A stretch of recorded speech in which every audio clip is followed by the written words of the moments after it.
Hey kids, it's me, Teacher A. In this video, we're going to discuss your week 3 exercises. Okay, let's start.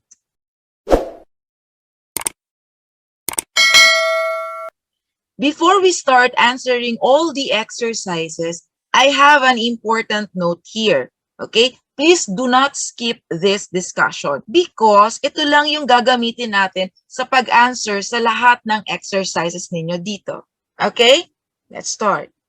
Let's consider this diagram for quartiles. Okay? So, dapat familiar na kayo dun sa position ng bawat quartiles. Okay? So, here, ito yung ating ranked data. So, what do you mean by that?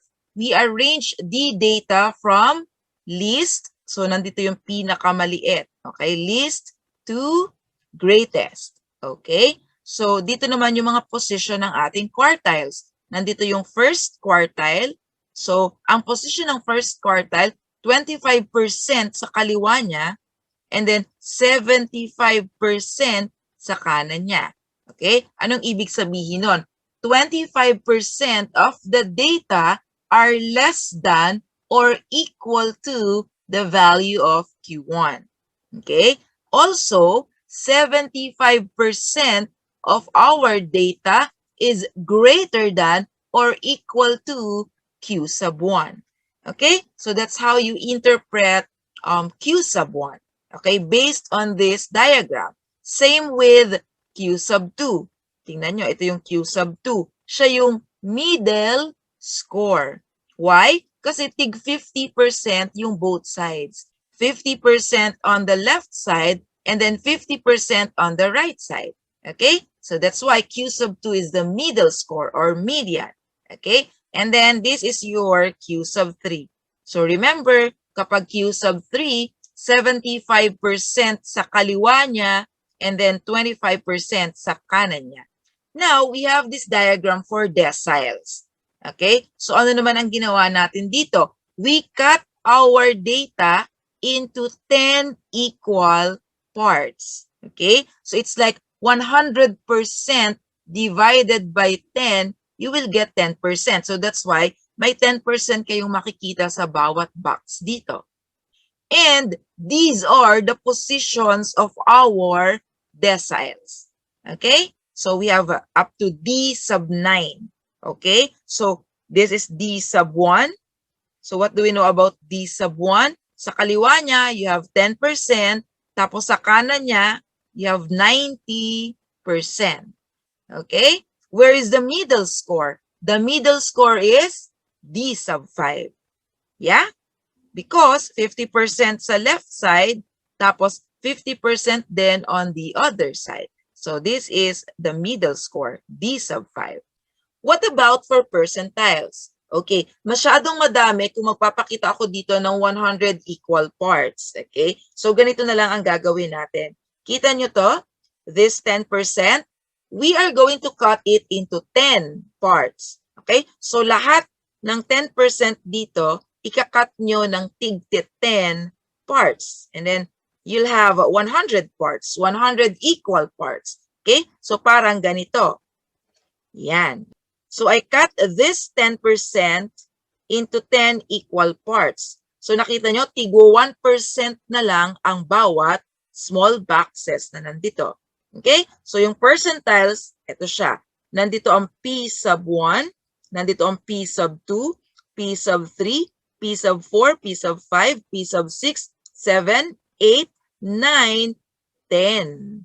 Okay? So, ibig sabihin, dito, okay, kung nasaan yung D sub 1, nandyan yung P sub 10.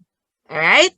And then, kapag nag-move tayo dito sa next box of 10%, ikakat ulit natin to into 10 equal parts, magkakaroon tayo ng P sub 11, P sub 12, up to P sub 20.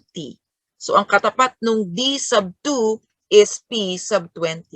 Okay? And then you continue in this manner, you'll have this. But take note that hindi hanggang P sub 90 lamang ang percentile. Okay? Kasi itong last box dito na 10%, ikakat din niyo to into 10 equal parts. So may tigo 1% ito. So from P90, you're going to have P91, P92, P93, up to P99. I hope komportable kayo sa mga diagrams na ito because they are useful in interpreting measures of position. So if you're good enough, you may want to consider one diagram only. And I suggest this diagram, yung may tig 10%. Okay? Kasi nandiyan na yung deciles and then you can locate for percentiles. Okay? What about quartiles? So let's say we want to locate Q sub 1. Okay? So babalik tayo dito. Okay? Basta alam ninyo na yung Q sub 1 ninyo is located where 25% sa kaliwa and then 75% sa kanan, hahanapin nyo lang dito yon. Okay? So you have 10%, 10%, so you have 20%. And then itong 10% na ito, hahatiin nyo lang, nandito ang Q sub 1. Ito, if you trace this location, okay, di ba, this is our Q sub 1, okay? Pag tinirace siya hanggang dito, dito siya mag-fall. So, nandito ang ating Q sub 1. And then lastly, I want to reiterate the median, okay? The middle score, okay? So, yung middle score mo can be Q sub 2, okay? It can be D sub 5, okay? It can be P sub 50. Let's start with learning task 1, okay? So, this is the problem, okay? So, we try to answer this problem using diagrams only. Let's deal with these first two questions. Okay? Pinagsama ko sila because they are related. Okay? So the problem goes like this. The health coordinator of ABC National High School recorded the height of 40 grade 10 students. Okay? And then based on her report, James' height is in the 60th percentile. And we have a very important assumption here, okay? The height of each student is different from one another. Okay? So, walang magkakasing height. Okay? Walang magkakasing tangkad, walang magkakasing liit. Alright? Okay. So, the first question is, how many students are shorter than James? And then the second question is, how many students are taller than James? Okay? Let's consider this diagram. Okay? Nasaan nga ulit ang height ni James? Nasa 60th percentile. So where is the 60th percentile? So you do like, this is P sub 10, P sub 20, 30, 40, 50, 60. Okay? So nandiyan ang height ni James. Now, where are the students shorter than James? Eto sila. Okay? So we have here 60%. So we say 60% of the students are shorter than James, right? Okay, and then after that, we get 60% of the total number of students. Ilan ba yung students? 40. So we get 60% of 40, and that is equal to 0.60 times 40. And you get 24 students. Okay, now, you may say 24 students are shorter than James or the same height as James. Okay, yun talaga yung totoong interpretation. But, meron kasing assumption dito, di ba? The height of each student is different from one another. So, walang ka-height si James. So, safe na sabihin na 24 students are shorter than James. Okay? So, parang ganito. Yan yung 24 students. Now, to answer the second question, how many students are taller than James? Okay, most students will do like, 40% yung nasa kanan ng P sub 60. So 40% of the total number of students are taller than James. And then you do like 40% times 40 students. So that's 0.40 times 40. You get 16. Mali kapag 16 ang sinagot nyo dito.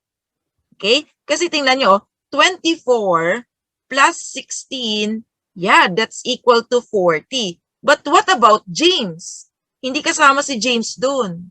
Diba? Kapag sinama natin si James, magiging 41. Sobra sa 40 students. Okay? So, That's not how you do it. Kapag kinonsider ninyo na 24 students are shorter than James, si James is the 25th student. Okay? So, ilan na lang ang natitira? Okay? Kung meron na tayong 25 students, we only have 15 students left. Okay? Para maging ang total, 40 students. Okay? So, ibig sabihin, okay, yung portion na yan, 15 students na lang. Okay? So, 15 students are taller than James. Okay? So, ang magiging sagot niyo sa number 1, 24 students. Ang magiging sagot niyo sa number 2 is 15 students. Okay? And this is how you write your solution. Now, there's another solution. Okay? Di ba kanina, kinumpute natin, 24 students are shorter than James. Okay? You may want to consider James as the 24th student. So, what do I mean by that? 23 lang yung students na shorter kay James. And then, James is the 24th student. Again, this solution is different from our first solution. Now, if James is the 24th student, ilang students na lang ang natitira doon sa 40 students? Ilan? We have 16 students. Okay? So, pwede nyo ring maging sagot dito, 23 students are shorter than James and 16 students are taller than James. Tama ba ito? Okay. Itong 16 students is justified by this. Okay? Diba? According to our diagram, 40% are taller than James. Bawal ang same height as James kasi walang magkasing height na student. Okay? And what is 40% of 40 students? You'll get 16. Okay? So this solution will validate this value here. 16 students. Okay? So kung 16 ito, okay? So si James is pang 17. Yeah? So 23 na lang ang matitira dito. So you can have two possible answers dito sa numbers 1 and 2. Let's continue. This is the third question. So again, si James nasa 60th percentile. Okay? And then we have another student here, Daniel. Okay? Daniel's height is in the third quartile. Again, isolve natin ito using diagrams. Okay? So we're going to compare the height of Daniel and the height of James. So si Daniel nasa third quartile. Andito siya.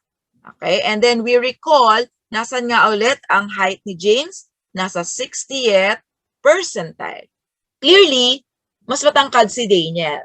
Okay? So you may want to consider this diagram only. Tapos if you want to locate Q sub 3, okay, i-extend nyo lang to dito. Okay? Nandito ang Q sub 3. Okay? Or you may want to count. Di ba ang Q sub 3, 75% ang nasa kaliwa niya. So you do like 10, 20, 30, 40, 50, 60, 70, and then 75 kalahati nito. So nandito ang Q sub 3. Okay? So obviously, mas matangkad si Daniel. Actually, it is also safe to assume that Daniel and James have the same height. Okay? Kung wala ang assumption na ito. Okay? Sinabi kasi dito sa problem, walang student na magka-height. Okay? Walang ganon. Okay? Magkakaiba sila ng height. So, we are 100% sure that Daniel is taller than James. Okay? So, ganito siya. Okay? Mas matangkad si Daniel kesa kay James.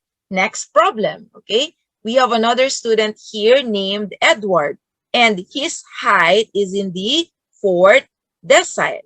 So all you have to do is to locate D sub 4 to be able to compare it with James' height. So, like this. Okay? So, nandito ang D sub 4. Nandyan ang height ni Edward. Okay? And then we recall, nasaan nga ulit ang height ni James? Nasa 60th percentile. Nasaan yung 60th percentile?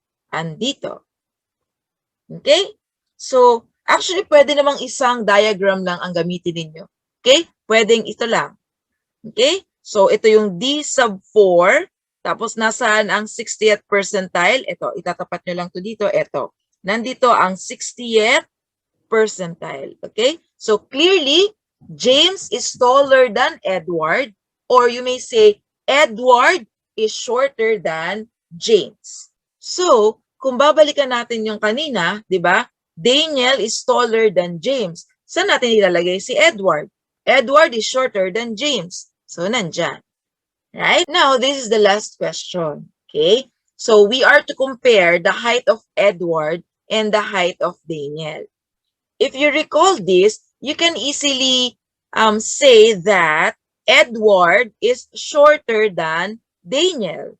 Diba? This one is justified by numbers 3 and 4. Okay? Pwede niyong sabihin nyo na Edward is shorter than Daniel because from number 3, Daniel is taller than James. Tapos from number 4, James is taller than Edward. So therefore, Daniel is taller than Edward. Okay, so you may want to do it. But if you want to use diagrams, okay, it's like this. Okay, so you locate Edward's height. Okay, so where is the fourth decile? Ito siya. Okay, and then we locate Daniel's height. Nasaan nga ulit yung kay Daniel? Nasa third quartile. So it's like this. Okay, so obviously, from our diagrams, kung gusto nyo, ilagay nyo ang Q sub 3 dito. Okay? So, it's clearly what? Daniel is taller than Edward, or Edward is shorter than Daniel. Okay? Let's now have the second set of exercises. Okay? So, this is the problem. This is the first question. Okay? So, Mr. Aguilar is applying as a staff worker in a shoe factory. During the interview, he asked the manager about the salary he would get once he is hired. The manager told him that it is in the 4.5th decile.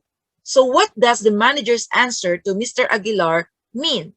Okay, so to better answer this problem, I highly suggest that you draw a diagram. You try to locate nasaan ba ang 4.5th decile. Okay? At nandito siya. Okay? Right? Kasi ito yung D1, nandito yung D1, nandito yung D2, D3, D4.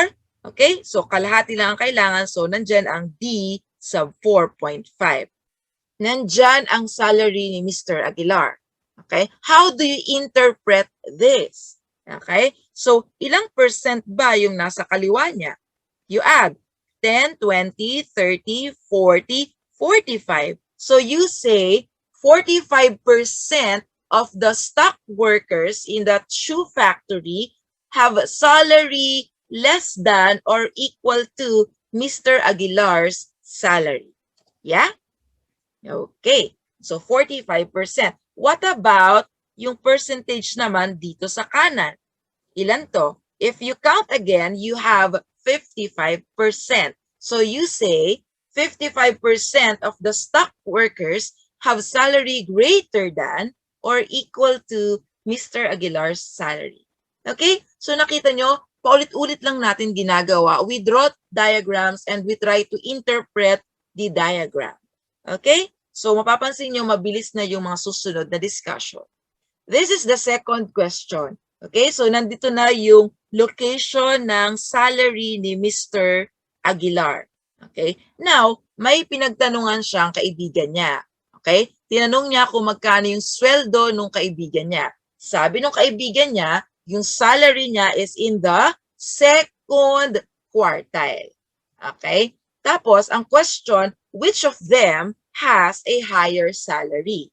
Okay? So, you may want to locate the second quartile. So, kung kabisado nyo na ang second quartile na 50% on the left side and then another 50% on the right side, alam niyo na nandito yung second quartile. But it's okay if you want to draw another diagram. Yung 4 equal parts lang. Eto. Okay? So, eto yung salary ng kaibigan niya. Okay? Na pwede nyong ilagay dito to better compare it with Mr. Aguilar's salary. Now, based on these diagrams, okay, yeah, yung kaibigan ni Mr. Aguilar, pwedeng mas mataas yung salary. You can have this conclusion, okay? Mr. Aguilar's friend may have a higher salary, okay? Pero, okay, aware naman tayo na kapag nag-arrange tayo ng mga values, di ba? Yun yung unang step, okay, in getting measures of position. We arrange the values. At yung mga values na yon, pwedeng may magkapareho. So for example, dito 500. Sa unang 10% ng staff workers, 500. Dito rin, 500. Tapos dito, 1,000. Dito, 1,000. Paano kung yung sunod, 2,000? Tapos 2,000 din dito. So kung 2,000 dito sa portion na to, pareho ang sweldo ni Mr. Aguilar at nung kaibigan niya. So you may also have this conclusion. It is also possible that Mr. Aguilar and his friend have the same salary. Okay? Wala naman kasing sinabi ditong assumption na walang magkakaparehong salary. So, possible na magkapareho sila ng sweldo. Okay? Especially magkadikit lang sila dito. Okay, let's now have this third question. Okay, if the manager told Mr. Aguilar that starting next month, he will receive a salary which is in the third quartile, should Mr. Aguilar be glad with that? Okay, so to answer that question, we need another diagram, or we can use this, okay? We can locate the third quartile here, okay? Basta alam ninyo na if you're dealing with the third quartile, 75% nasa kaliwa, okay? 25% nasa kanan. So you simply get 75% here. So that's 10, 20, 30, 40, 50, 60, 70, 75. So nandito sa kalahati. Neto. Okay? Or you may want to draw, okay, another diagram with 4 equal parts like this. Okay? So kitang-kita ninyo na ito yung third quartile at ito yung salary ni Mr. Aguilar starting next month. Okay? So what can you see? Sobrang layo nito, no? Compared to Mr. Aguilar's current salary. So, what do you think? Mr. Aguilar should be glad because he will get a higher salary starting next month. Okay? Yeah, pwede nyo interpret na, ma'am, baka naman kapareho lang. Okay? Yeah, possible naman. Pero in real life, hindi naman ikaw sasabihan ng employer mo, ng boss mo, na you will get this salary in the third quartile. Walang ganong announcement kung hindi yon salary increase. Okay? So definitely, this one is a salary increase. So Mr. Aguilar should be happy with that. Let's now have this assimilation. This is basically to check if you really understand the different measures of position, the quartiles, the deciles, and the percentiles. So let's answer the following questions. The first question is, the first quartile of the ages of the 120 employees is 30 years old. So what does it imply? So you're asked to interpret the meaning of this statement. Okay? So again, to clearly visualize the problem, we draw a diagram like this. Okay? So nandito ang first quartile, tapos yung age na nasa first quartile ay 30 years old. You may also want to divide 120 employees into 4 so that you can have this. Tig 30 employees bawat box. So here are some interpretations of the statement. This one. Okay? So you may say 25% of the employees are 30 years old and below. Nasaan yon? Ito. Right? Okay? So pwede rin yung sabihin na 30 employees are 30 years old or younger. Okay? Kapareho lang yon. And if you move on the other side, pwede mong sabihin 75%, okay, of the employees are 30 years old and above. Or pwede mo ring sabihin, you add this, 30 plus 30 plus 30. So you have 90 employees who are 30 years old or older. Okay? Actually, pwede nyo rin sabihin na most of the employees are 30 years old and above. Okay? Most of the employees. Kasi ayan o, nandito sila. Mas madami yung mga employees na more than 30 years old. Pwede rin yun. Okay? So, hindi unique ang sagot dito. Depende kung anong gusto ninyo. Alright? This is the second question. Okay? So, we have 35 students here. And then, Mrs. Santos made a report on the weight of each student as part of the feeding program of the school. Okay? And then we have the student, Roger. Okay? He has a weight which is in the 7th decile. Okay? The question is, how many students have weight greater than Roger's? Assuming that each of them has unique weight. Again, we use a diagram like this. Okay? We locate D sub 7, which is a Roger's weight. Okay? So, nandito ang kay Roger. So, it's clear here that 30% of the students have weight greater than Roger's weight. Okay? Now, you may ask, Ma'am, di ba dapat 30% of the students have weight greater than or equal to Roger's weight? Okay. Yes, yun naman talaga ang default natin na interpretation. But, as you can see here, nakasulat kasi dito, walang magkakapareho ng weight. So, hindi pwede na may kaparehong weight si Roger. So, it's really safe to assume that 30% of the students have weight greater than Roger's weight. So, eto. Okay? So, the question is, how many students? Okay? Ilan yung 30% of the students? So, you get 30% of 35. So, you do like 0.30 times 35. And what do you get? You'll get 10.5. Okay? Wala namang kalahating estudyante, no? Kasi here, 10.5. Parang 10 estudyante at kalahating estudyante. Okay? Walang half na student. So, what do? I-round down nyo siya. Okay? So, you take the whole number. So, you have 10 students. Okay? So, merong 10 estudyante na mas mabigat kesa kay Roger. Third question. Okay? Rosalyn's score is in the 30th percentile. Now, the passing score is in the 4th decile. The question is, did she pass the test? Again, to easily answer this problem, this question, we use diagrams. Okay, we locate the 30th percentile and the 4th decile. Okay, so where is the 30th percentile?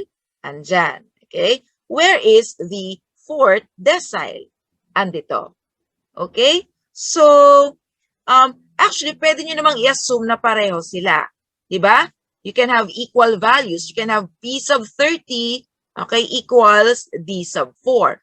Okay? Pero nakalagay kasi dito, the values of P sub 30 and D sub 4 are not equal. So, ibig sabihin, mas mataas yung D sub 4. Okay? Ibig sabihin nun, hindi pumasa si Rosalyn. Okay? So, why? Okay? Because P sub 30 is located below D sub 4.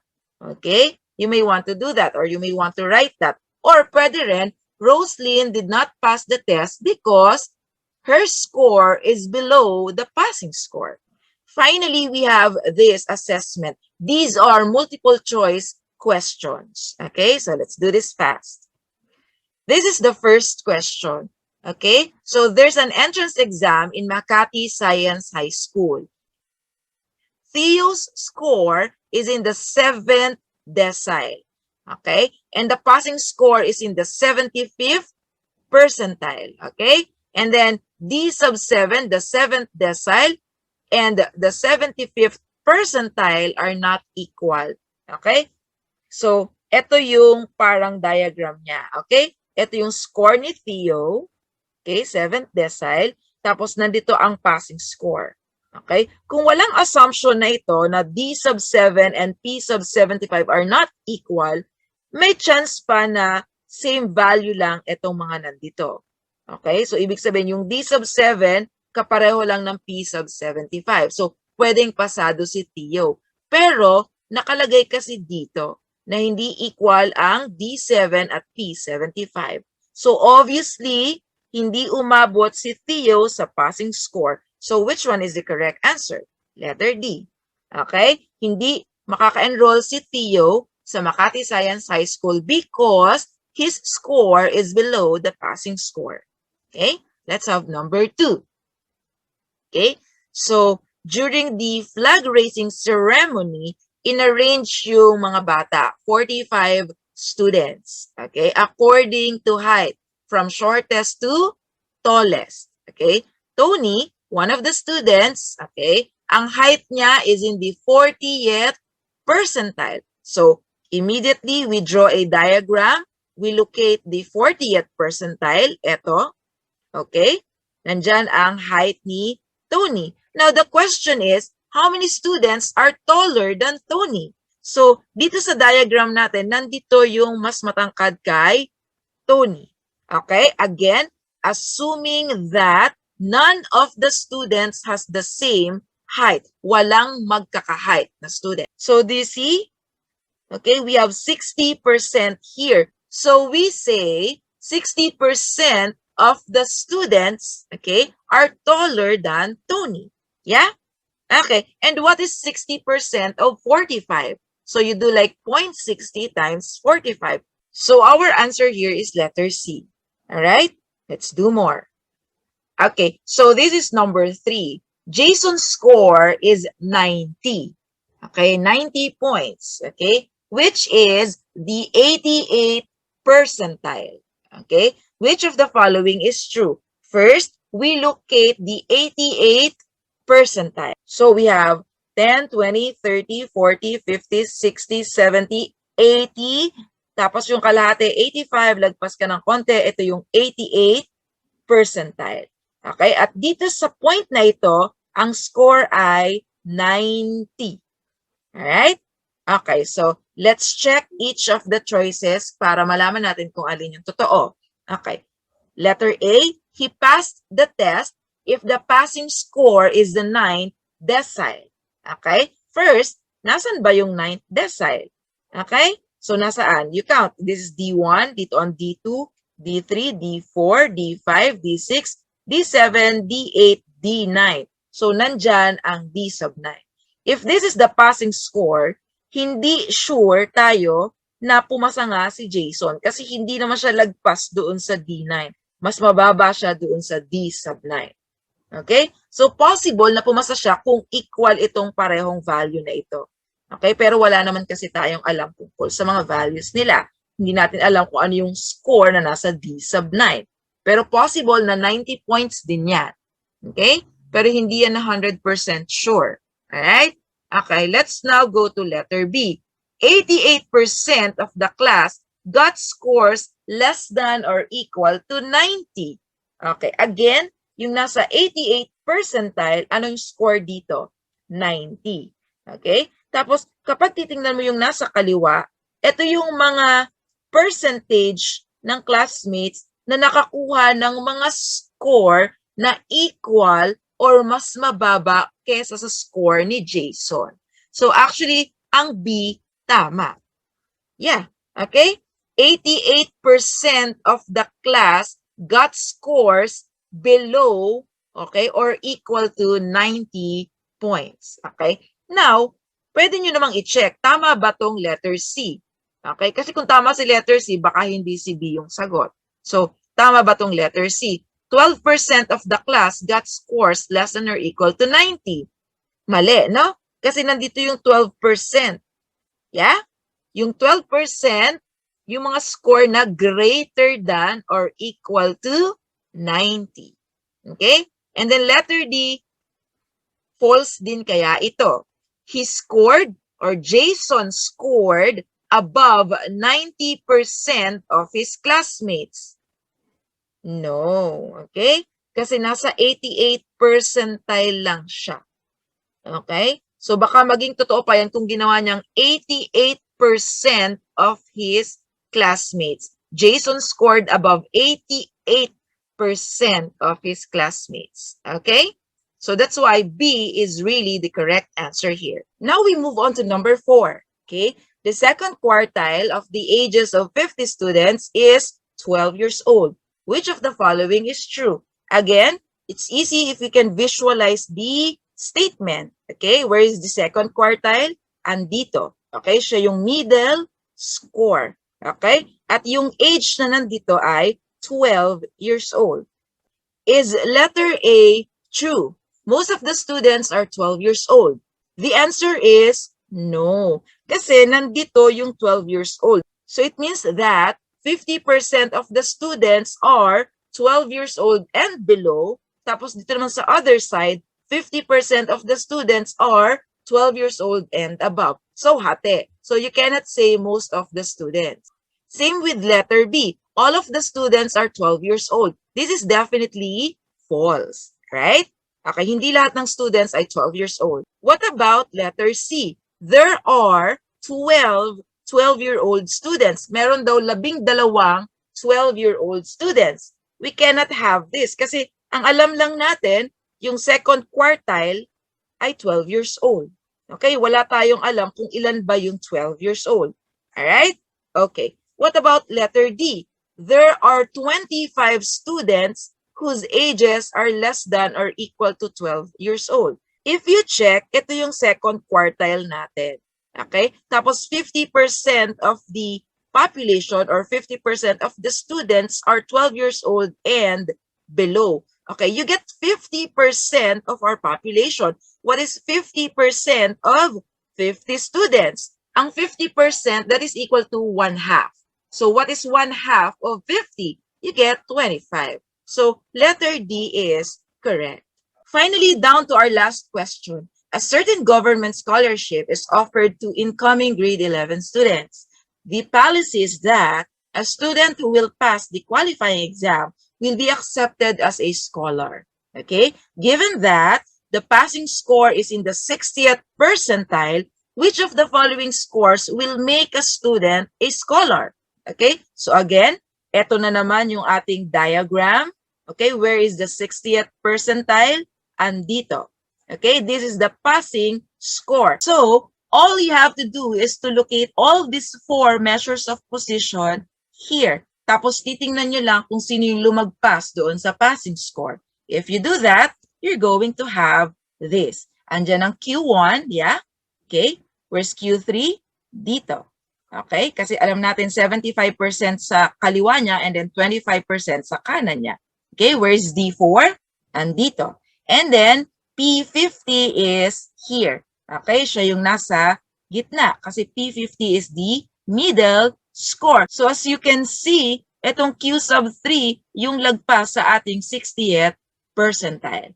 So we have letter B as our final answer here. Again, you can do this as fast as you can. All you have to do is to practice more.